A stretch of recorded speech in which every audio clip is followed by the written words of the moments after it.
I think as parents, we assume that kids are going to just know the right way to do things. You have to teach them first and then train them by teaching them to do it over and over again until they actually get it.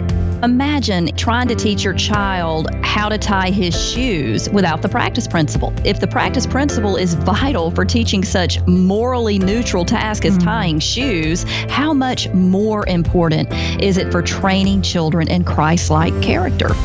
I speak to parents all the time who come up to me and they see what's happening, but they don't know what to do. And I just want to stand up and say, you can do this. Here is a solution. This is Yvette Hampton, host of the Schoolhouse Rocked podcast. Join us each week for a new episode as we offer encouragement and resources on biblical discipleship from popular speakers and authors, as well as parents just like you and me. Find out more at schoolhouserocked.com or listen anywhere you find your favorite podcast. Hey everyone, welcome to the Homegrown Generation Family Expo. I should say welcome back to the Homegrown Generation Family Expo. It is so fun to get to be on here with my friend Kristi Clover today. Oh, there we are. We're a little bit bigger now. And so this is kind of crazy. We did a quick live today and I explained that we did not have any intentions of coming back anytime soon. Last month, we did a whole week of this event, this live interactive event, and it was amazing. And God just did amazing things in the hearts of people who were watching and listening, and the responses that we've gotten have been absolutely incredible. And not because of us, not because we're amazing or anything that we did was amazing. It was because the Lord, God is just a good and faithful Father. And so he moved big time in the hearts of people who were part of the Homegrown Generation live event. So here we are, because now, as everyone knows, it seems like the whole world's falling apart, which is absolutely not true. And I don't know about you, Kristi. Welcome, by the way. Welcome back to the expo. I'm always like, am I still muted? No, you're not muted anymore. You are live. You are on, sister. It's so interesting because as in this weird, just kind of series of events that we've had going on the last couple of weeks, everyone's kind of, I think, in this weird state of shock. And at the same it's like time, we're in a movie. I'm like, What? Yes. Where's the set? Where's the cameraman? Seriously, Brooklyn and I went to get coffee last week, and it was grab and go. And so we just went in, and they wouldn't even let us sit outside of the coffee shop to have our coffee. There are and no chairs. Were like, okay. And yes, I felt like we were in a movie, and it was super weird and creepy. It's very weird. But it's okay, because we just are realizing over and over that God is in control. And I don't know about you, but I have really found a lot of joy in the last week, because I know that God is in control and that everything that's happening right now is all part of his perfect plan. Oh yeah. Well, you got to love it when I feel I'm like, it's not my fault. I really promise it's not my fault. But I have been doing different studies, and one was in 1 Peter 1 and another, and that always reminds me of James 1, which is all about how when you go through trials of many kinds, you can still have joy. Right. And then the other morning I had to laugh, because it's like I open my Bible, and I don't always do this. People talk about, just open up your Bible and read where it falls. And I was like, ha ha ha. I don't normally do that. And I opened it up and I had to giggle, because it fell on, because I was kind of like, Lord, what do you have for me today? Because I've been going through, 1 Peter and some other spots, but I ended up in Job, and praise the Lord, I ended up in like Job 42 or whatever the last chapter of Job is. And that is like encouraging. Right. So read the last chapter of Job. But I've actually been praying that over our nation and praying it over our world, is that God will restore the prosperity, and God will restore just all that we had before with even more. And I think that when we put our sights on the Lord, that happens.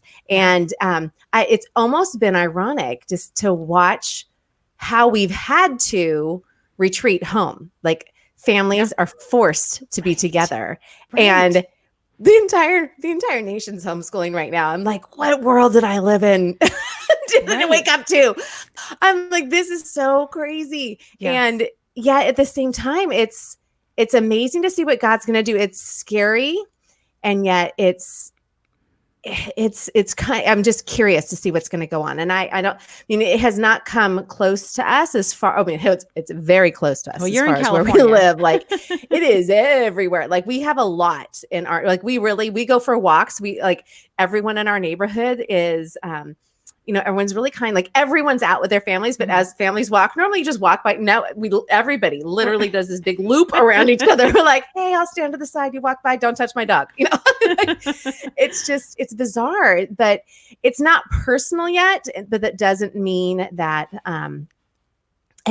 it doesn't affect us. So Right. it's personal in that we're all making sacrifices to protect those that we love. And, as a lot of people have said, the people who are, feeling it the most are the ones who fought a war for us. So those are the ones that we're trying to protect, or, our seniors. But it's also affecting a lot of people. So I'm going to stop babbling about all that. But Yeah, no, that's okay. Go on. It's what's going That's on not right what now. people And came to it's a talk crazy, about. crazy time. I mean, this is uncharted territory. We've never been through anything like this before. Even our parents who are in their 70s are like, we've never seen anything like this before. It's kind of weird and crazy. But we know who we serve and we know who's in control of all of it. And there is so much hope in Jesus. I don't know. I've said it so many times, and I will just keep saying it. I don't know how people get through this life without him. Even when things are, normal. Yeah. I don't know how people get through life, but we are finding that over and over again, it gives people a chance to share the gospel, because when people feel hopeless, there's no better time to share the love of Jesus and to just say, you know what, we know who can give you hope. We know where hope is found. And so we actually, yesterday I had a chance to share the gospel with a neighbor, and she asked me, what do you think about this whole coronavirus thing? And I was like, well, let me tell you what I think about this whole coronavirus thing. And it was really a neat way to just be able to just share the hope that I have in Christ. And so God is giving us opportunities to do that. So, and I see people jumping on. Welcome back to the Homegrown Generation Family Expo. I'm here with Kristi Clover. Let us know where you are coming from, because we have no idea. People are watching from all over again, and I don't know. It might be my mom and Kristi's mom. I know, right? Okay, so I'm going to play interviewer here just for 1 second. I'm like, it's in my nature. Do it. But the immediate question I had as you were sharing about that is, so what is your segue? Because that is always like, because I always like, I want to share the gospel and in different situations, but I also don't want to, there's that beautiful, like, how do you slip it in there? Sure. So what was your segue from your neighbor saying, what do you think about how things are happening, to being able to share about your faith? Well, my girls and I, over the last several weeks, we have become addicted to the Living Waters Ray Comfort videos with Ray Comfort. Kirk Cameron does a lot of them with him. And so we've been watching those like crazy. And I mean, we've seen a ton of them. And it was really crazy because it just kind of came naturally from watching those. And so I just was able to just say, I don't even know what my segue is, honestly. I don't know how I brought it into the conversation. We started talking about, I know. She was talking about religion, and she said, well, I know that you're religious, but I'm really not religious. And I said, well, actually, we are all religious. We all believe in something. And she said, I'm agnostic. I said, well, you still believe in something. So and I said, do you believe in heaven or hell?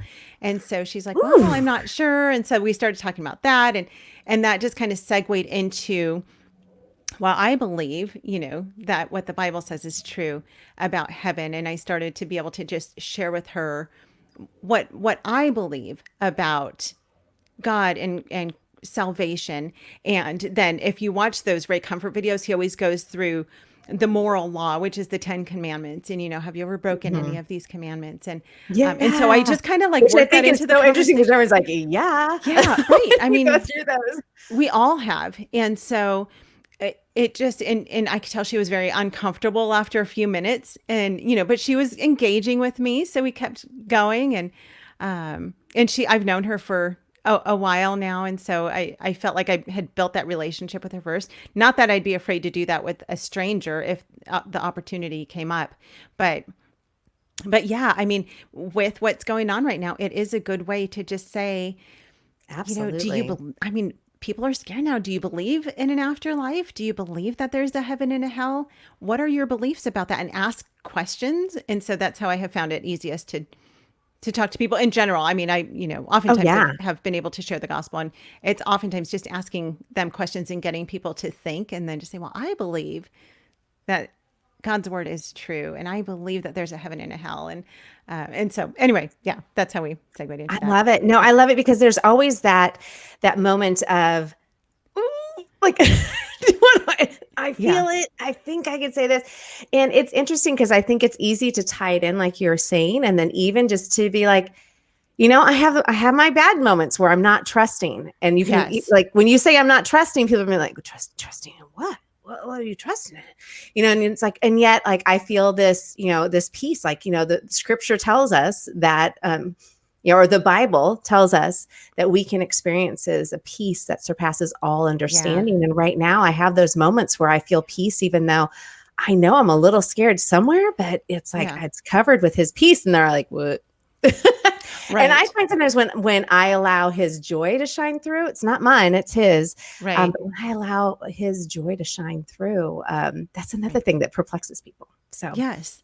Well, and I feel like for me, I would say it's more concern than fear. Like I'm concerned about what's going on, but I'm not fearful about it. I'm not laying in bed awake at night, worried about whether or not I'm going to be able to buy toilet paper tomorrow. Like I just... All I know is that when all this is said and done, I guarantee this is Kristi's prediction. We're going to have a lot more bidets in the houses of people around the world. Yes. If we all had bidets, there'd be no Russian toilet paper. That's right. That's right. No. Well, I have seen God work in amazing ways through the situation and circumstances that we're in, and that parents are home with their kids right now. And Kristi, you and I have been homeschooling for a long time. We can easily sit and talk about this and say, oh, it's so fun. And we won't say it's easy because it's not easy. But we can say, homeschooling, you can do this. And then we've got lots of homeschool families who are, still figuring out this homeschool thing. And then we've got this another whole new set of families who, for the first time ever, they are home with their kids and they don't really know what to do with them. And my heart goes out to those people. And at the same time, I'm so excited for them. Like you said, families are home. They're together now. And I think there's going to be a lot of parents who maybe they've considered homeschooling. Maybe they never have considered homeschooling, but most of them would say, I never thought I could homeschool, or I can never do such a thing. And now they're being forced to do it, and whether they like it or not. And so they have to figure it out. And so you and I are here to help them tonight, to just offer some encouragement, some very practical resources on how they can manage their kids, how they can deal with school, even if your school is giving you work already to do, which I think for some, I was talking to a friend of mine last week, and she was saying that she had a friend whose kids' school was giving them homework, and they had to have it turned in by like 5 p.m. every evening. And mom and kids were stressed out to the max. I mean, like tears. It's a private school. And so, that would be freaky. Yes. And I mean, it was a total disaster. That side. I just realized that I didn't close the window. Oh, that's okay. This is real life. This is real life. But I said, well, why doesn't she just withdraw them from school and homeschool them, like officially homeschool them, because then she can call the shots. That's a bad idea. Right. Yeah. Yeah. So as we're going to talk about some things tonight, give you some very practical information. And thank you for those who are responding. Again, we would love to know where you are watching from. Yes. Hello, Indiana. I see the person from Indiana. Yeah. You are in so Connecticut. awesome. I'm so glad you like my book. Yay. So much fun.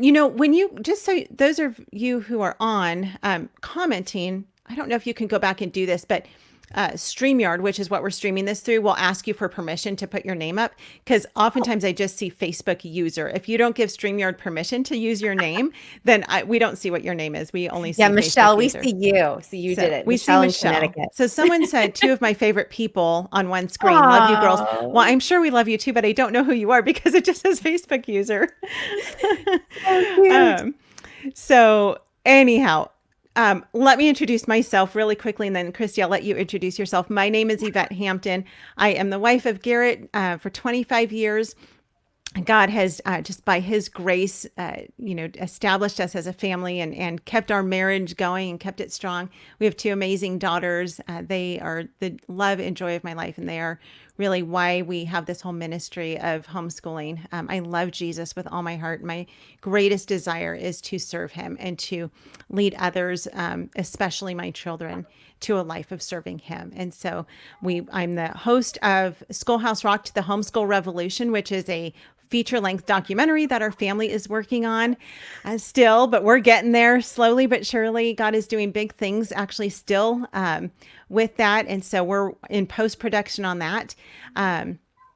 I am also the host of the Schoolhouse Rocked podcast. So we have a podcast, and then we've got a blog and, social media stuff. And now we've got the Homegrown Generation Family Expo. So this expo that you're watching, many of you have already registered for it. And what happened with that was a month ago, we did this week-long live online interactive homeschool event, and Kristi Clover was part of it. We had some just amazing speakers who were part of that event, and so you could come on and interact with them, and it was amazing. And God just did some big things through that event, and so the purpose of that event was to help raise money for Schoolhouse Rocked, the movie, to get us through post-production. And that event, by God's grace, was just great.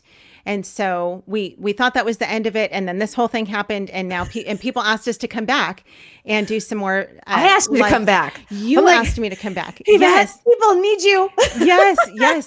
Well, you know what was funny, though, Kristi, is before you even contacted me for that, you and I had talked about doing a bonus session on getting started because we sent out a survey and a lot of people said, we want some practical advice on homeschooling. I've just taken my kids out of school. I don't know how to do this. Can you give some practical advice? And I was like, well, Kristi Clover, the author of Homeschool Basics, she's my girl. And so we had already decided that we were going to do this as a bonus session before we knew we would do it live like this. So if you're watching right now through the Facebook page or through the website, welcome. We are so glad to have you as part of this tonight, part of our conversation. But we've got 20, I don't know. I think it's total like 35 hours, and it's not 35 hours straight, but a total of, it's 25 different sessions of homeschool encouragement. And we have amazing speakers. We had, Kurt Cameron and Heidi St. John and Rachel Carmen, Abby Ranella. I mean, the list goes on and on. We just had an incredible cast is the movie, incredible lineup of speakers. And so if you are interested in seeing that and watching those sessions, you can register for the event. It's only $20 and you get this amazing swag bag with it with all kinds of great goodies and free audiobooks and stuff like that. So you can do that. And actually, Kristi, I think on your page, you have a link, like Kristi Clover link, that you could sign up for that event. So I do somewhere. Yeah. I'm like somewhere. I got links. I got the links. Hi, Cheryl. So that's me. Kristi, introduce yourself. All right. My name's Kristi Clover, and I'm a homeschooling mom of 5. My husband, Steve, and I have been married for 22 years, not quite as long as you, but we're in it. You're in it to win it. We're in it to win it. Yes. And so my oldest is going to be graduating this year. And as a junior, he was very cute. I'm like, okay, so you want to just switch to being a senior? And he's like, no, I want to graduate a junior. I was like, okay, we can do that. So Grant is a senior. Sorry, I said it. So Grant is a junior graduating. And then I have a kindergartner. So I'm like, I have them all. Right. And we have a really interesting homeschool story in that we had our kids in a private Christian Montessori preschool to start off. And then we tried some public school. And then we took our kids out of public school and started homeschooling. And so that happened when Grant and Blake were just in kindergarten and first grade. And we grew our family and brought on more students and filled our school. So kind of fun. But outside of homeschool and family life, I'm also an author. I'm the author of MOM, Master Organizer of Mayhem, which is a book all about home organization and just helping moms to give themselves some grace in their home as we deal with the chaos. I'm also the author, as you mentioned, actually co-author of Homeschool Basics. I co-authored that book with Trisha Goyer. Thank you. It's a great book. In fact, chapter 1 is all about just, the basics, like our top 10 tips for families who are just starting off with homeschooling homeschooling. I've written other books as well. One is actually a free resource that I'll mention or we'll link somewhere. Sanity Savers for Moms. You can get a digital download of that. Right now, we all need a little bit of sanity. So actually, I'll mention it now since I mentioned it, and who knows if I remember. But if you go to kristiclover.com/sanity, you not only get the Sanity Saver book digitally downloaded, but you also get my school at home routine, which I've been trying to share everywhere. In fact, I'm hearing that churches are passing them out, which is awesome. So please make sure that you get that reference or get that resource, and feel free. That is one of my resources. I ask, go ahead, share it. So the school at home routine, because what I keep seeing everywhere is people are trying to accomplish the school schedule at home, and that doesn't work. That is like one of our number one tips in the Homeschool Basics book is please don't make public school, try to make your homeschool look like public school. It's very difficult. So so that's me. I do a whole bunch of other stuff. I have a YouTube channel, podcast, and all that kind of great stuff. Yep. You're kind of all over the place. So I'm all over the place, not at the same time, right? But I am all over the place. Yes. And for those watching, just know that Kristi and I, our primary ministry is to our families. It is our children and our husbands. And first the Lord, of course, and then our husbands and then our children. And so it might sound like we do a million different things, but we don't do it all at the same time. And I've had a team helping me for a while. I will admit that right now during the coronavirus, I'm a small business owner. So just like so many other people, and one of the ways that I'm going to have to try to survive through all of this is definitely by cutting back hours on my team. And, and it's a hard thing, but that's what a lot of us are having to do to just keep our businesses alive. And I don't do it all. And when I do, it's just, it's as good as it's going to get. So you do your best. So that's right. Well, again, welcome to you guys. I want to clarify first that I totally understand that not everybody who is home with your kids right now is a homeschooler, because there is a difference between homeschooling and schooling at home. Many of you, again, you have no choice but to have your kids home with you. And some of you, I know many of you have to work. And so your kids are now home and you're trying to figure out what to do with them and how you can help guide their daily activities. Some of you are out for the rest of the school year, and some of you may be out just for a few more weeks. No one knows. It's the great mystery right now. Nobody really knows what's happening. I know our kids are like, so does this mean this? Can we go to Hawaii? Can we, what about, we've got a family wedding in June. We're like, I don't know. Yes, right. Who knows? It's so crazy. But let me just start out by saying God is a good God. He will give you everything that you need to accomplish what's in front of you. And so whether you are a homeschool family officially or you're just home with your kids right now, God is going to give you what you need in order to accomplish his will. And so this is his will for you right now, is that your kids are home, and praise God for that. So if you have questions throughout this session, just in front of it, write the word question so that we know that you're actually asking a question, because a lot of comments will pop up and sometimes we can't, it's hard to, decipher between questions and comments. But if you have questions, please pop those up and we would be glad to answer those. But let's talk first, Kristi. You mentioned about the fact that homeschooling is not bringing school home. And that is the number one mistake that just about every single homeschool mom makes, is that she wants to come home and she thinks that her home is supposed to look like traditional school as we know it. So Kristi, can you talk about that a little bit and what it looks like and how we can separate from that idea? Well, as I mentioned, that is the number one thing that all of us do. And we're like, and I would say, if you are a homeschool family, just know you're going to fight this urge for 3 years. So it took me about 3 years. And I've heard that's pretty consistent with most people to think but no, what if I have to put them back in school? What if all these things, and you're like, I have to stay on the school schedule. And then you finally just relax and be like, okay, no, things are different. But what I am seeing online is the advice that is being told to families who have their kids at home. Most of it's coming from the teachers, which they have fabulous advice, but I will say their advice works in the classroom setting. It's very different managing your own kids who probably perform a little bit better. Hopefully, they're on the better behavior in front of a stranger. But all to say that it's very difficult to try to bring a school schedule into your home. Number one, let your children sleep in. This is the best time to let your kids sleep in, especially since you're all home. You want your kids to be well rested. So let them sleep in. It doesn't mean you can't have like a time to get everybody up, but definitely let them get some extra sleep these days. And then the way I like to explain things is I like to encourage people to have a routine. So to have like time chunking. That's my fancy term for it. Time chunking.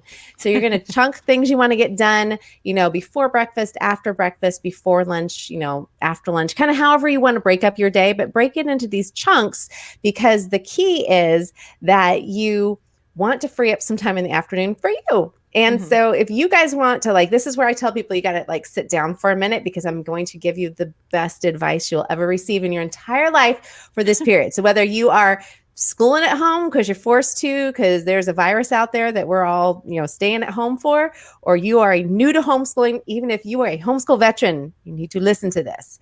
So my advice is this: you need to not only divide your day up, but you need to divide the schoolwork up. So if you have schoolwork that you've been given by your school or even your own homeschool work, you want to make sure you divide it into work with you. So things that your kids have to do with you. So that's going to be a lot of your pre-reader information. And even with your readers, you might need to explain some things or teach a few new concepts, but divide it up.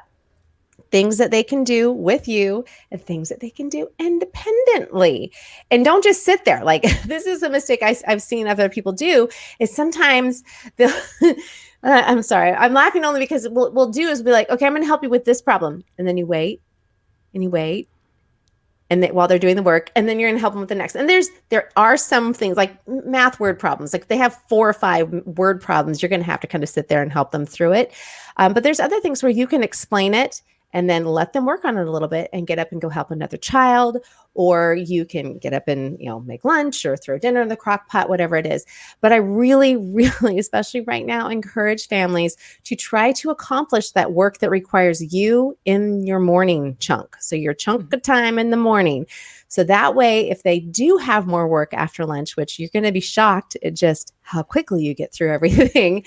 But if you do have more work to get done, then it's not difficult for them to do it independently and for you to have a little break in the afternoon. This is how we save our sanity, is to try to free up our afternoon so we're not homeschooling all day long. That's that if you're homeschooling all day long, something is wrong somewhere, and you probably need to reset, do a little bit of research or something. But maybe if you have 20 kids and you're suddenly finding yourself homeschooling, that is going to be your day. But yeah, normally you can get through material pretty quickly.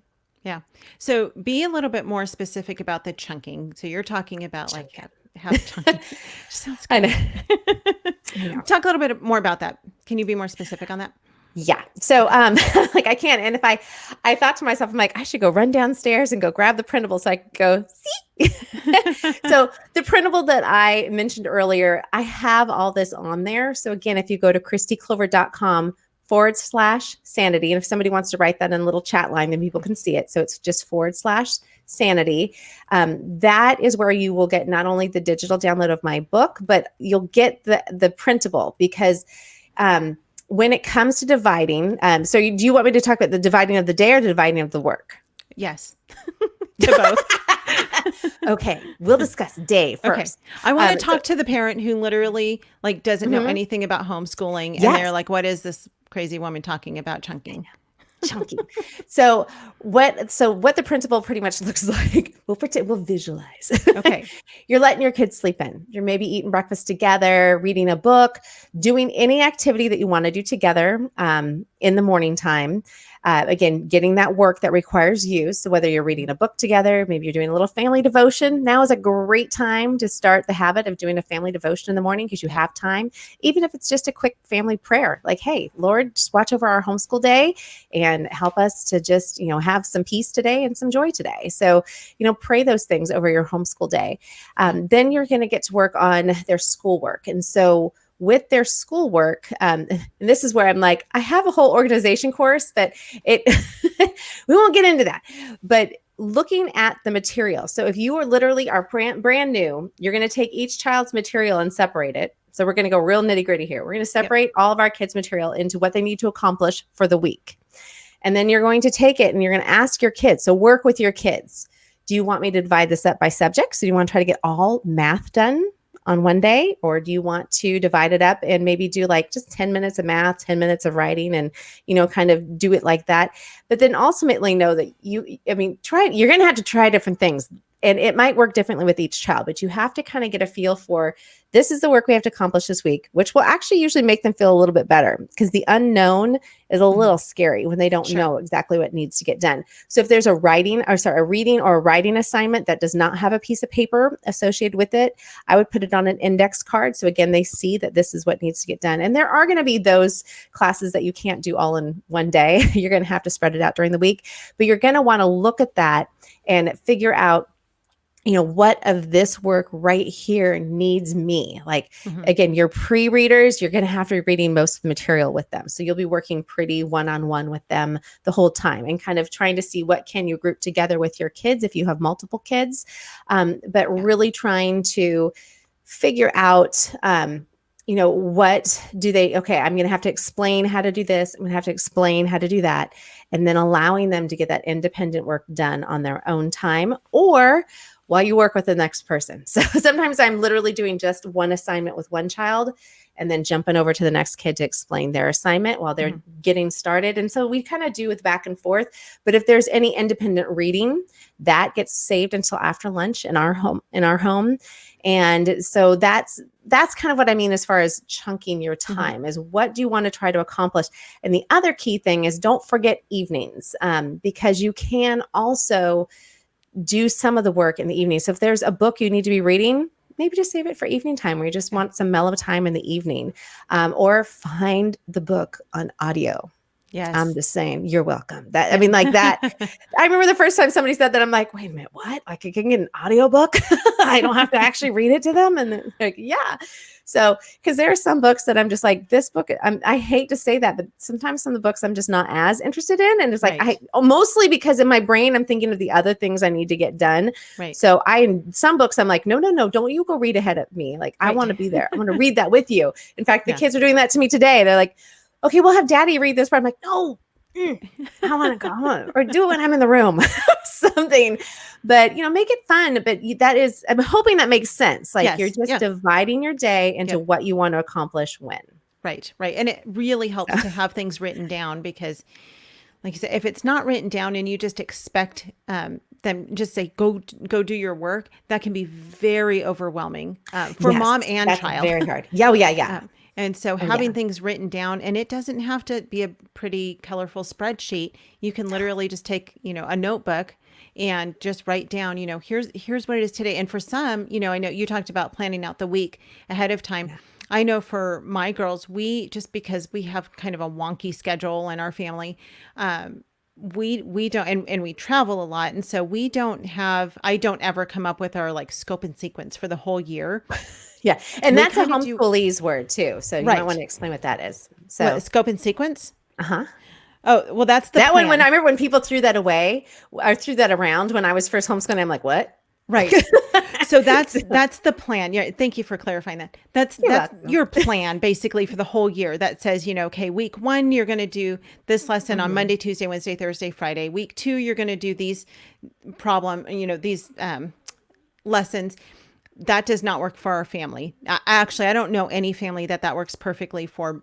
Most families will, at least mom can maybe plan a week ahead of time. But for us, it works best for us to just say the next lesson. And so my girls just have a blank grid, basically a worksheet, and it has math, history, literature, and, all the different subjects that they have. And then as they complete it, they actually write in the blank what lesson they've completed for the day. And that works much better. And there is the key, the teacher book those teacher planners. Yes. Yeah, that's another like homeschool mom, like our first year homeschool mom thing. I'm going to write out everything we're going to do all year by day. No, no, don't do that. Just, they can fill it out. It's so funny. I remember the very first time I saw one of those, it was at Target. This was 9.5 years ago. And it was in the dollar section. And it was this really cute little teacher planner. And I was like, this is my first first year homeschooling, a kindergartner. And I was like, oh, I Right. can actually plan out my whole year. And Yay. I mean, I was so excited to be able to do that. And so anyway, I learned very quickly that that doesn't work Yeah. because here's And you the can thing. plan your whole year ahead of time, but not like that. And that's scary. Right, right. And right. Yes, that is scary. And here's the thing is that as everyone's finding out right now, life happens and it's beyond our control oftentimes. And so you can plan everything out, but then you've got, kids will end up sick or maybe, dad loses his job. I mean, that's been a thing that has happened with many friends, of ours is dad Yeah. loses his job and you end up having to move in the middle of the school year for a new job. Or, I mean, there just are so many things, a new baby being born. There are so many things that can just throw kind of a virtual wrench into our homeschool plan. And so give yourself grace. I mean, Yeah. I cannot stress that enough. Give yourself grace as a mom and give your kids grace because you're in this together. You're not in a race to win this race and say, we did it. We finished, to the very end of the book. The goal is so that your kids will learn and so that they will love learning, not so that they can check a box and say, we have finished to the end of the book, because that actually doesn't usually ever happen anyway. No, not even public schools. I had no, so many public right. school teachers who gave me the kind words of, we never finish books. And I was like, God bless you. Yeah. Yeah. Because that made me feel a lot more grace. Yes. So, Yes. Let's answer a couple questions here. So I know I'm Lisa's like watching these come asking, in. I'm like, woohoo. yeah. What is a good teaching frame for each subject? Example, I've worked in 1 hour of reading, 1 hour for math. I know that can be flexible. My concern is it too much. Do you want to run with that? Yeah, it's really going to be child dependent. Here is what we all have to face is everything's got to be child dependent. If you've got a child that loves reading and you're like, we're going to do 10 minutes of reading right now, they're going to be like, no, please keep going. So and it depends on how old your child is too. So if you're talking about a high schooler, that's totally appropriate. An hour of math, an hour of reading, that's exactly high school level. So I would ask Lisa, how old, or I don't know if it's Lisa or Lisa Marie, how old your child is. So if you're talking kindergarten, please, no. Like your whole day should be done in an hour. With your preschooler, with your kindergartner. And really, truly, families out there listening in, if you have a kindergartner in first grader, you can get away with reading to your kids and baking with them and maybe doing like basic math, ABC, like just basics. Just keep it fun.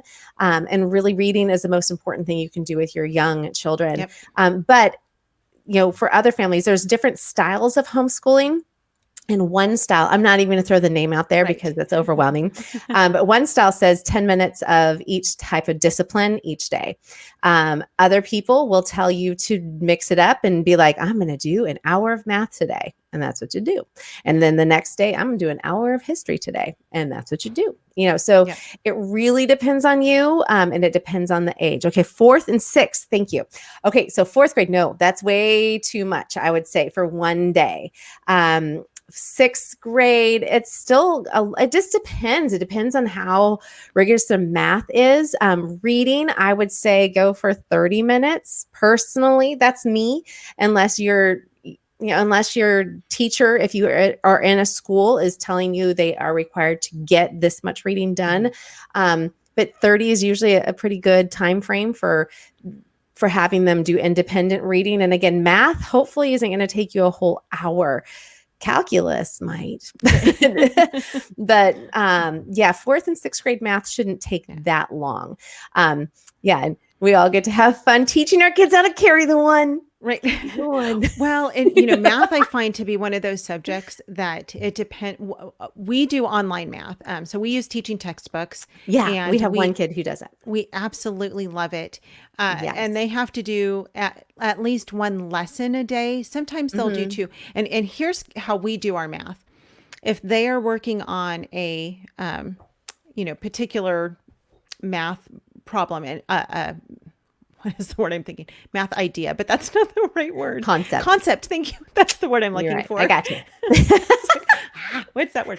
I do the same, like Rolodex. Right. If they're learning a brand new concept and it's something that's really difficult for them, they may not get through a whole lesson in a day. But if they're reviewing something that they already know, maybe it's just a little bit more advanced, then I'll tell them if they're doing a good job with it, do every other problem, because there's no sense. If they've got it down, they don't need to do every single problem. So I'll have them do every other problem. And then they can sometimes get through a math lesson in a matter of, 10 minutes.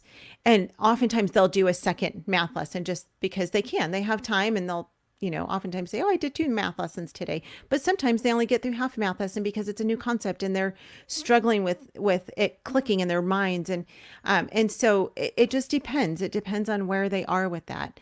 History I do with my girls, and I really enjoy that. We read together, and so that is just something that we do, the 3 of us together. Science they do separately, and it depends on, they watch science videos and they've got workbooks and things. And so, it just depends on the subject. It depends on the child, and it depends on their attention span, because what you don't want to do is, this is a hard balance, because you don't want to force your children to sit down and you are going to do this and you are going to like it and you're going to be happy about it and you're going to learn it with tears running down their faces. That's not fun for anyone. That's miserable for mom, for child, for everybody. And all they're going to do is end up hating whatever it is that you're making them do. On the other hand, they still have to do the work, and, that is required of them. And so you have to kind of find a good balance. Like you said, morning time for some is great if they're awake and, revived in the morning after waking up, and you've let them sleep in a little bit. Oftentimes that's the best time. For some, after lunchtime is the best time to do the harder subjects. It just depends on your child. And that's one of the great benefits and you, of I would homeschooling. say it depends on you too, because I think you have to make it work for everybody, because your sanity is the key. Yes. So if your kids are afternoon learners, that means you're going to take some of that sanity mom time in the morning. Right. So just go read a book on your own while your kids are kind of waking up, and maybe getting some reading done or something basic, but you've got to figure that out as a family. Yes. So yeah. Every family is different. And that's one of the beauties of homeschooling, is that you know your kids better than anyone else knows them. And so you have the flexibility now to be able to cater to them and really foster a love for learning in them. And if your kids, I know a lot of people are on spring break right now, but if your kids are used to a very rigorous schedule, if they've been in school, you might need to take a week to just breathe a little bit. If you don't have work that's required to turn in, but just take a week, be a family, go outside as much as you can.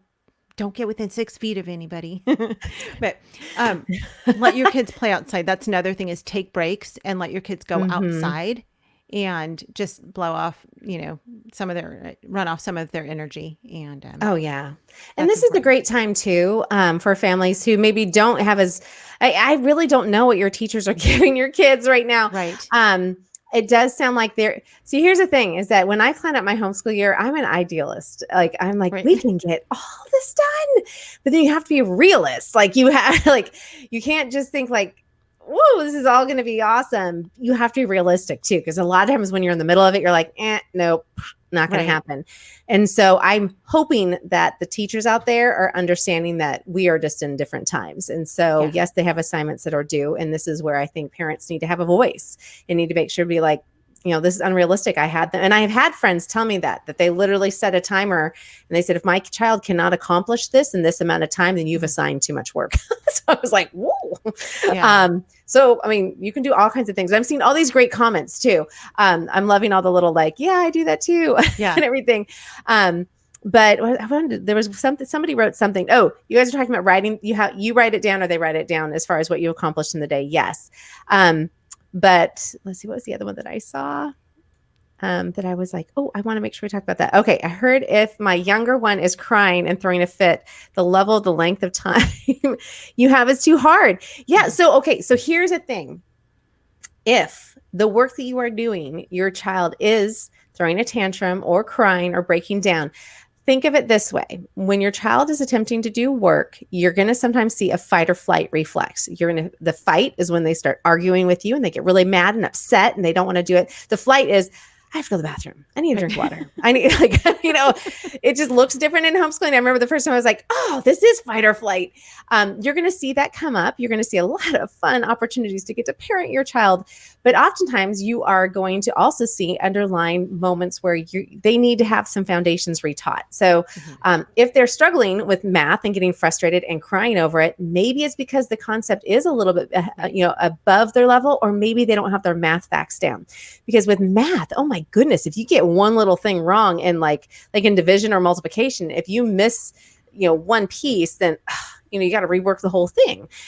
So that is where you've got to know those facts. Same with reading, same with writing. Sometimes we just need to pull back a little and brush up on those core, facts, and then move forward from there. So if your child is definitely, feeling that kind of pressure, also know right now, it's crazy. Kids are confused.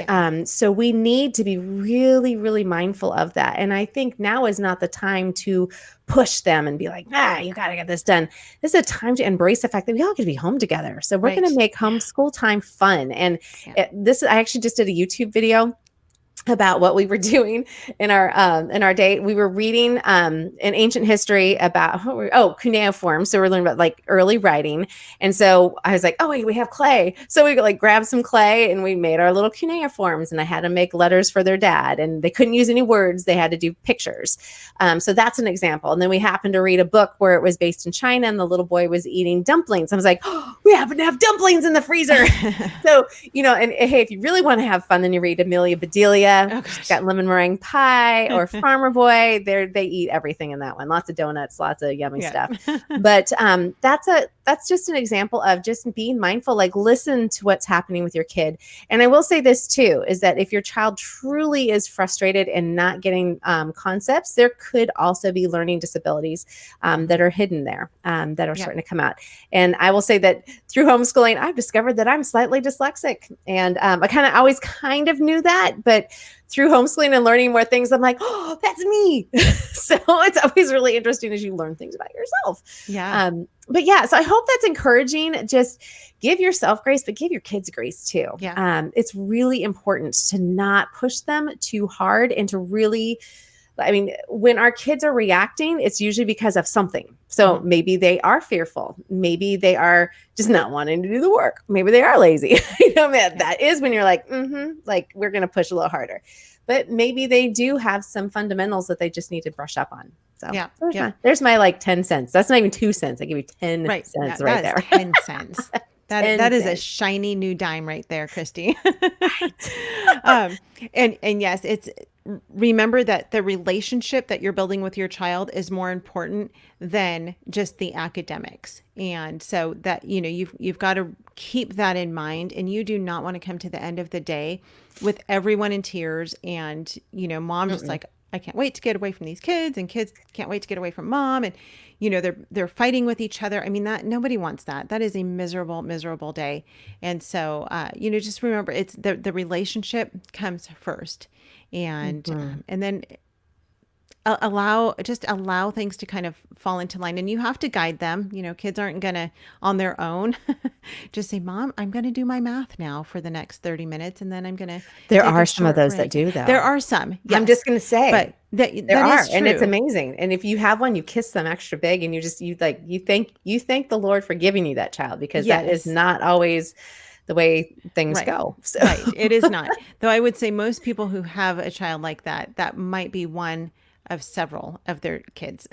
So if you have more than one kid, then it's likely that they are not all that way. And hi, Stephanie Mallory, I see you on there. You asked, how long do you let them take a break between subjects? It depends. For us, it depends on what's going on. If it's a really nice day, then sometimes we'll let them hang out outside a little bit longer. But that also means that sometimes it will take them longer to get their, we have many days where they're still doing schoolwork at 5:00 in the evening. And it's not because they've been sitting at the table since 8 a.m. It's because they haven't started until maybe 1:00 in the afternoon, because we've had stuff going on in the morning, and then they've taken breaks in between, and they've played with the neighbors. And so it just depends. But you're not playing with neighbors right now. We're not playing with neighbors right now. just want to be clear on that we're social distancing. No, I know. We just waved to But the in a neighbors. normal day. Yeah. No, and it's true. Like between subjects, sometimes I go subject, I'll be like, boom, we did this. You kind of have to judge how your child's doing. And then, one thing that I noticed when my kids were younger, I used to laugh because I thought, okay, well, this is back when I did the schedule thing, right? We're going to do this, this, and this, and then it's snack time. And then we're going to do this, this, and this, and then it's lunchtime, and do this, this, and then it's snack time. And then I had our day all broken down and it was driving me insane. But, don't be afraid to just go on to the next subject. But snacks used to get in the way. So I've learned to have faster snacks. So that way, maybe like, hey, while you guys are working on this, I'm going to go cut up some apples and get some peanut butter and, bring that over here to you. Make sure they're drinking lots of water too. Water hydrates. And it's important for learning. It's important for the brain. And this is an amazing time to get to see what it looks like when your kids can get some protein, get some great nutrition and, water, drinking lots of water. It sounds crazy, but that's all part of getting the brain ready to learn. So proper sleep, proper nutrition, those are all really important things, and exercise. So don't be afraid to go run out and, let them go run and play a little bit. Right. Without touching other people right now. Yeah. Well, and that's true. Exercise and being outdoors is just as important for them and their brain development as the academics. Abby Ranella and I did a whole podcast on the outdoors and the importance of kids being outdoors. And it really is very important for children to be outside, to get that vitamin D, to be running around. It's important for their brain development to do that. And so don't think that when they're taking a break and outside playing that nothing is getting done and nothing is happening. They're actually still doing exactly what they're supposed to be doing. And it's why at schools, they have recess and they have PE and those things, because kids need that. And their brains need to take a break. Like they have to. You cannot do subjects back to back. You can't go from math to science to history all in one shot and then say, okay, we're done with school. Now we can play. I can't do that. I mean, that would make my brain explode. So it would. And exercise is good. And you can look up, do like some probably a Google search on brain games. Cause one thing that I've learned, cause we have a program out here called Brain Highways, and we did it with one kid and we kind of apply a lot of things with all the kids. But one of the things is when you cross over left to right and right to left, it actually helps your brain to connect. So sometimes I'm going to scooch back so I can do this and not hit the mic. Doing like crazy eights with your thumb, have them do some crazy eights. So, and then switch off and see if they can do it with the other one. But just doing little things like that actually helps to like shake the brain into gear. And then you can do all kinds of things, like you can toss a ball back and forth while you do math drills. So you can do active things. And the more ways that you're engaging their senses, the more they're going to learn. And the more ways that you're engaging the types of learning. So be that, we've probably all heard of like visual learners, auditory learners, and then there's kinesthetic learners, and they also process. Like I forget the right word for that one, but there's an oral processing person. So I was reading that, I'm like, oh, maybe that's why I talk so much. And I like answer my own questions. I'm like, I just need. And so I'll tell my husband that I'm like, I need to talk at you for a second so I can figure this out. And he's like, okay. So if the more you can engage those senses and then have them teach it back to you, that is the best thing to do. So. You're getting all kinds of good stuff right now. Yeah. Another thing is while you are reading to your kids, and Kristi, you mentioned this earlier, but I want to reiterate this. It is so important for you to read to your kids and read them good books. I mean, you can find so many great lists of just good and excellent books that you can read to your kids. Unfortunately, most libraries are closed now. Right now, I know ours is, but I'm sure most of us. Isn't it Libby? Libby has an app. It's an online library. Let me look at my phone. Oh, I don't. Well, we use Hoopla. That's our library app. Yeah. Okay. And they have audiobooks on there. And so you should be able to get to Hoopla, or there's another one. There are a few. Most public libraries have an app where you can actually check out audiobooks. Libby. Is it called Libby? Okay, I'm not. Mine is. Yeah, ours is Libby. So so you can check out audiobooks. You can check out real books. Digitally. But yes. So cool. And yes, I think MOBA. I think we do have a list from Lee Borton's. I'm not exactly sure where to find that, but Sarah McKenzie, Read Aloud Revival. You can go to readaloudrevival.com and download her book list. There are many ways that you can find really good books that you can read to your kids. But read to them, and while you're reading to them, do not make your kids sit still without moving. It will kill them, and they're going to end up getting in trouble. And you're going to think that they're not listening if they're moving around and playing, but they are. They're going to actually, most kids listen better. Very few kids can sit still and listen to somebody read to them. Most kids have to do something with their hands. My girls today, we're reading Johnny Tremaine right now. And so my girls were sitting, and have you read that book? Ages ago. Oh yeah. I've never read it. We just started it. I'm like, this is no, I'm like, I know it's on the reading list. I'm like, wait, did I read it with the boy? I think I did. Yeah. I'll have to go look. It's a It great might have been book. one that my boys did. It's one of those books that, I'll get to the end of the chapter. My girls are like, don't stop. And yes, The Mystery of History. They have a ton of, Linda Hobart has a bunch of historical fiction read alouds. I mean, there are so many resources for you to find good literature. So let them play. While I was reading to my girls today, their cousins gave them a big thing of Legos, and Lacey, my youngest, she loves Legos, and her sister will play with her. And so they were building stuff out of Legos and sorting them out and stuff. And that's so good for them to do that. So let them do things with their hands, drawing, Play-Doh. They can be outside doing something, playing with a ball, doing something where they can still hear. And so that's really, really important for them.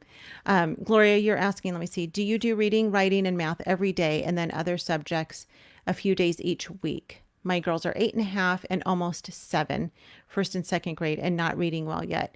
Should I just focus on reading and writing and math, or not worry right now about other subjects as much? You want to answer that, Kristi? Yeah, sure. That's a great question.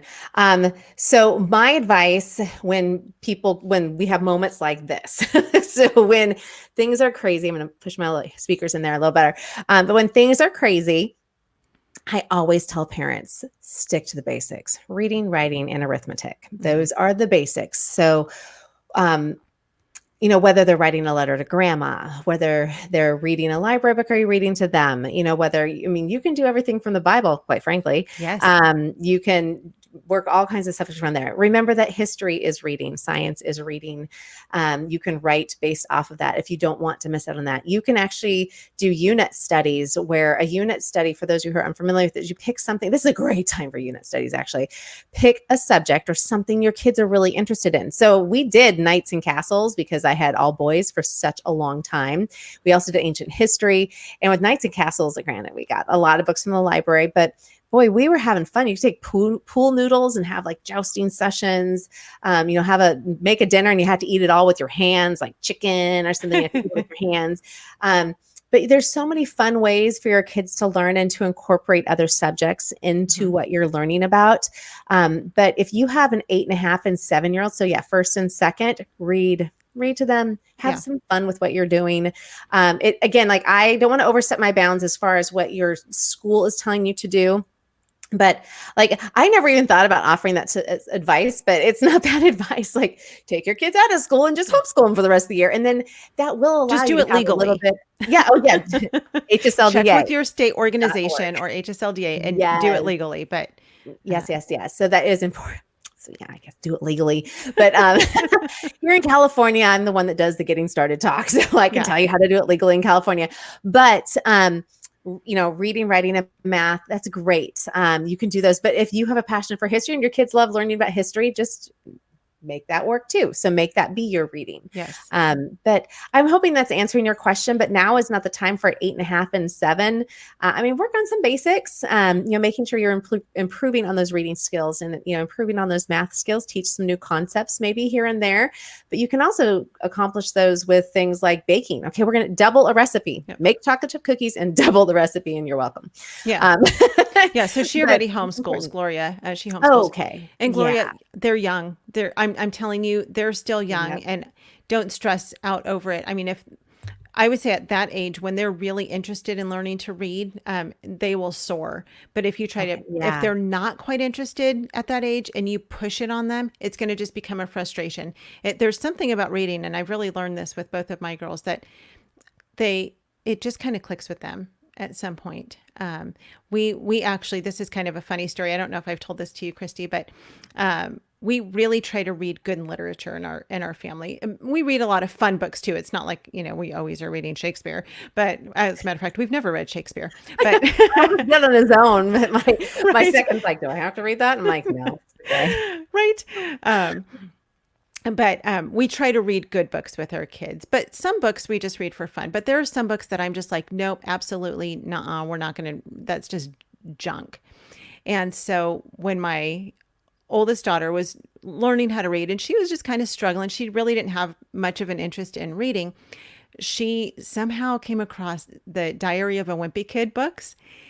And I was like, no, these are total junk. You cannot read those. Well, Garrett had actually worked on a couple of the movies. He worked on the Diary of a Wimpy Kid movies. No And so way. then she really was like, but Daddy worked on these movies and I really want to read, this book. And so Garrett just said, you know what, if it will help her to love reading, then let her run with it and read it.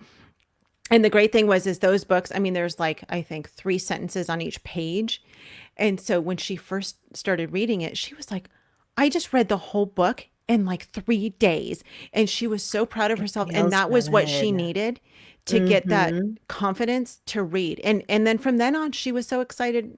I mean, she still doesn't love to read, but she's a very good reader now. And it was just funny that it took that book that I would have been like, nope, never, we're not going to read that book.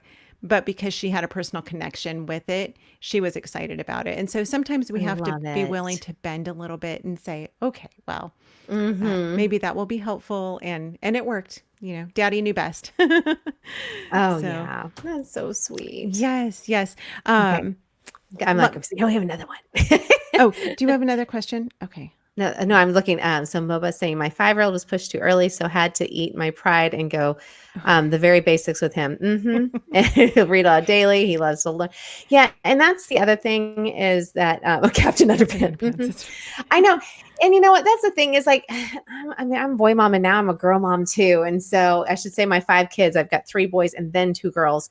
I'd be surprised about some of the books that they have, and because their friends will tell them about books, and when their friends are excited about books, and they talk about books, and so it's really, I mean, granted, like I draw the line at some books, and Yeah. my oldest is he's an avid reader. Like it cannot. I mean, he just finished this massive English class. It was like this 8-week condensed college English class, and he cracked me up because the first thing he did, he's like, I just want to write and I just want to read, and I was like, okay, that's just him. That's how he's wired. My other kids are not like that, but he's the one that I can always go to and like, okay, like, is this a book that your brother can read? Because that's always my standard. I'm like, would you give this to your brother to read? And he's like, yes, I would give it to my brother to read. Nice. So yeah, it is hard to keep up with that. And that's why resources like Sarah McKenzie's Read Aloud Revival, so good, such a great resource. And Honey for a Child's Heart, also a great resource. And Plugged In Online, which is a focus on the family resource. They do have some books on there as well. So I believe so. I say that and I'm like, I didn't think so. Or maybe it's Common Sense Media. Was that one? I don't know. One of those two, they have some different things. Now I want to look it up. But yeah, so those are a few resources that we've used through the years. Yeah, that's awesome. I know also for right now, while people are home, homeschoolfreedom.com. Actually, if you go to the Schoolhouse Rocked website, schoolhouserocked.com, go to the website and you'll see a button right on the front. It says homeschooling in your state, and click on that and it will take you to a website called, I think it's homeschoolfreedom.com. But you could go there and there's a whole list of just like freebie things like videos and tours of museums and national parks and zoos and things like that you can use right now that will be really fun for your kids to participate in as you're home with them. We're about out of time, but Kristi, I want you to answer one more quick question. Sure. One of the chapters that you have in the book is getting beyond your fears. And I know this is a fearful time for many because it's new. They don't know, they've never done this before. And even for homeschool moms, oftentimes it's just kind of scary because we feel like we're holding our children's education in our hands, and it's so much more than their education in the academics. But can you talk to the mom and encourage the mom and the dad who are feeling fearful right now? Oh, absolutely. I think it's very natural as parents in general. Forget about homeschooling or schooling at home or whatever it is. We're always like, I don't want to ruin my kid. Like, what are they going to tell a counselor when they go? That's the type of thing that I always think to myself. Like, I don't want to hinder what they're going through, and that's a big fear. But there's a lot of fears rolling around right now, and I just want to say this is a time to lean on the Lord and one thing that I read, I just interviewed the author of Fear is Not the Boss of You, Jessica Allwood. And one of the things she wrote in her book that was so good is she said that our brains are hardwired to protect us. And so when there's something new, our brain automatically is like, you could die. Like that's literally how our brain is programmed. If it's new and there's no input and no experience with it, our brain wants to protect us. So it just tells us you will die, which is good when you are faced with like a lion in front of you. You should run, that you could die. But when we have new things, sometimes it's a matter of just knowing that you have to squash this feeling of fear, this like, this could hurt, this could go wrong, and you have to step forward with confidence. And as Christians, we have confidence in the Lord and that he is going to carry us through all circumstances. And so you have to use wisdom, but I would say pray like you've never prayed before. Pray with your kids. Let your kids find you praying. That is really, really important. In fact, that was one of the tips that Louis Giglio gave when I had the opportunity to talk to him. He was mentioning like that is one thing all parents should make sure they do is let your kids catch you praying. Let your kids catch you in the word. And so that's modeling right there that you're trusting in the Lord. And one thing that my 6-year-old's going through right now that I've noticed is that at night she's fearful, and it's not coronavirus. I think it's got to be mixed in somewhere. But at night she's been telling me, I'm afraid that people are going to come. And I was like, no, you're safe. So we're setting the alarm more than we ever have before. But I pray with her every night. And so now it's getting to where I'm like, is it a habit? Because she just likes extra hugs and to pray. Like you never know quite how to read into that. But it's just important to know that if we're fearful, we need to go to the Lord with it, because he tells us, do not fear, take courage. And so that is what's important, is just whatever. I mean, like I could talk to all kinds of different fears, but that's the most important thing to know, is that, God has not given us a spirit of fear and timidity. He's given us a spirit of, of power. This is where I'm testing my memory verse, a power of love and of self-discipline. So I'm like, in my head, I'm like, a power of love and self-discipline. We're teaching our kids right now. But that's so important to remind us of, is that the Spirit of God that lives in us is not a spirit of fear. And so if we have a spirit of fear, then we need to take that to the Lord. Yeah. Yeah, that's right. I think of Philippians 4:6-7, which is, do not be anxious about anything, but in everything with thanksgiving, present your request to God, and the peace of God, which transcends all understanding, will guard your hearts and your minds in Christ Jesus. Yeah. Don't be anxious about this time. He has you here for a reason. He is in this. He knows exactly what's going on with you specifically in your family. And moms, you have to know that God hears you. He sees you. None of this is a surprise to him. He knows everything that's going on, and he knows your fears. And so take them to him, put them at his feet, and trust him to strengthen you and to give you the wisdom. The book of James talks about, if we ask for wisdom, he will give it to us. Pray and ask the Lord for wisdom in getting through this time, and he is going to provide you with the wisdom that you need and the strength that you need, and know that you cannot do this without him. We can't do this life without him. It's why we need a savior. But he knows you, and he loves you, mom and dad, as much as he loves your kids. I remember when my oldest was born, we had waited almost 11 years for her. It was a very long wait. Aww. And so I remember just holding her and realizing I loved her so much. It hurt. I mean, it was like such a deep love that I had never felt for anyone in my whole life. I mean, I love my husband dearly, but it was just a deep kind of love, which I know every parent feels. And to think that God loves us so much more. And so as much as you love your kids, God loves you even more. Yeah. And he's with you, and he's going to guide you, and he's going to protect you and your family. And so don't do this in fear, but do this knowing that God is behind you. He is strengthening you, and he will give you the wisdom that you need to be able to get through this. So, and Stephanie, it's so fun having you on with us. I see your comment there. It says, so fun seeing you live. So I miss you. Stephanie's one of my good friends from California. And so we very much miss our friends back home. Right. I was like coughing, then I'm like, oh, don't cough. Everyone's going to think you have the coronavirus. Well, this is water. I'm like, where's my water? Yeah, this is a virtual Right. I'm not going to on you. We won't get it. I'm in Georgia. You're in California. So we're good. And I wanted to mention one more thing as far as fear, because I know one thing people are afraid of is like, what if I don't know how to explain this to my kids? Or what if their schoolwork is harder than I know how to handle? reach out. There are YouTube Yes. videos. There are people in your life who are good at this. FaceTime them. Normally I'd say take them to lunch. FaceTime Right. them. Yes. Figure out ways, to call up a friend. We all probably know a teacher in our Yep. lives. We probably know an engineer. If you're stuck on math, we probably know someone who's good at science. You name it, someone who's a writer. So there's so many people out there. It's a great way to build community. One of the older gentlemen in our church has been doing Skype calls with my girlfriend and teaching her boys some art lessons. Oh, how And fun. so she's been doing these Skype calls. She took a picture. She, set the little, iPad up. It's a great way to interact with grandparents. Have the grandparents read aloud to your kids. It's really easy to find fabulous ways to connect as a community right now Yep. online and Yeah. make them help you homeschool. So Yes, that's right. just saying that there is nothing wrong with online learning. So Yep. That's right. Well, I hope we have been able to encourage you guys today. Thank you so much for joining us.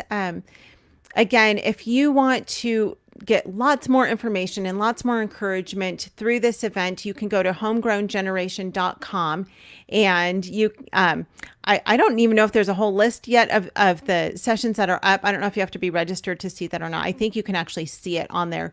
But to have access to all of that, you can register. It's only $20 to register for the entire event. It is 25 sessions of everything you need to know about homeschooling. And we have several more sessions coming up over the next few weeks. We're going to be doing 1 or 2 live sessions like this a week. We've got one coming up, I believe, with Sam and Kevin Sorbo. They're going to be doing a session on marriage. We've got Kurt Cameron coming back, and he's actually going to be talking about the state of our nation and just bringing hope through God's word. And it's going to be a really fun one. If you have seen the movie Monumental, it's going to be very much based on that. And if you have not seen Monumental, I know I'm like, we got to watch that. I forgot we had that one. have you Yeah, seen we it? watched it with the older boys. I haven't watched it in a long time. Oh, it's so good. It is. Good. It's my favorite movie of his. And so go watch Monumental with your family. You can watch it with your whole family.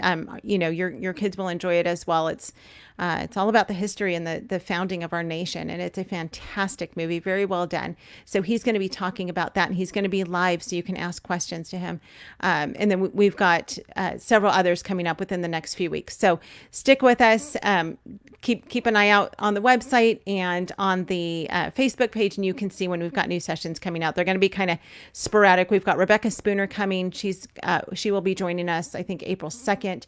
Miki Addison will be with us April 1st. And so we've got some exciting things coming up. So join us for those as well. Thank you guys so much. Hi, Lisa. It's good to see you on here.